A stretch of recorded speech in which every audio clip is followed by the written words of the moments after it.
always think it's quite adventurous of people when they get involved in David Cronenberg's things. You've done it before, but when what did you think to get this script this time and take a look at it?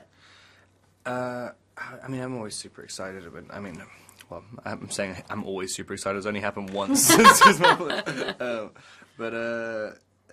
Yeah, no, I mean, he said 2 weeks after Cosmopolis came out if I wanted to do the next one. I was like, yeah, before I'd even read it. And then I read it and just kind of imagined he's so sort of calm, genial, and then seeing this kind of like really explosive script come out of him. I mean, it's kind of, he's sort of, I can just see he's doing this sort of dangerous stuff quite gleefully. And it's kind of, it's fun to be part of that. And, you know, the cast, the characters, I mean, they're all kind of half out there, losing their minds, doing all this.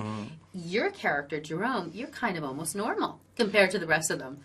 Yeah, kind of. I mean, I thought at first, and then I was watching it afterwards and just realizing it's kind of, he's also just as completely amoral as anybody else. I mean, it's like he's just got a girlfriend and just ends up just because Havana's famous. Yes. It's like, why not? When you read that scene and you knew that you and Julianne Moore, I mean, it was going to be this provocative drive, and then it's actually almost comical when you see the car moving. And I haven't seen it before. I mean, I don't think I've laughed so hard in a scene. I mean, like, it was one of the most ridiculous things I've ever done. The kind of seduction scene.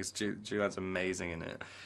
But she was doing her coverage, and I could see her in the mirror, and she's like going, it's so hardcore, and I was just sort of pretending to drive around. And it's just one of the most awkward things I've ever done in my life. But it was very fun.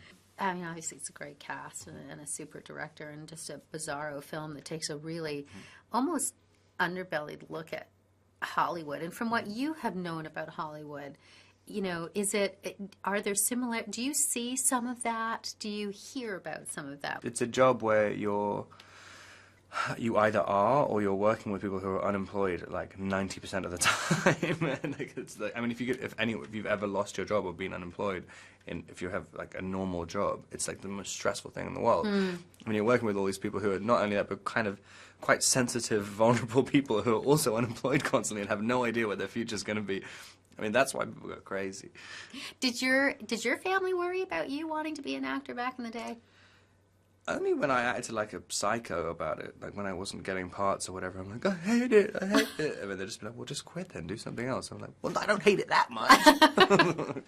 So, yeah, going from the different characters that you've played in different roles and had them, and is there a type of a role that you would love to tackle? Whenever I'd start doing a new job, I'd have no idea how to do it, and it becomes part of your real life as well, like, you know, trying to break down you know, your barriers towards your confidence and stuff. I mean, you have to sort of build yourself into something bigger than you were before every job.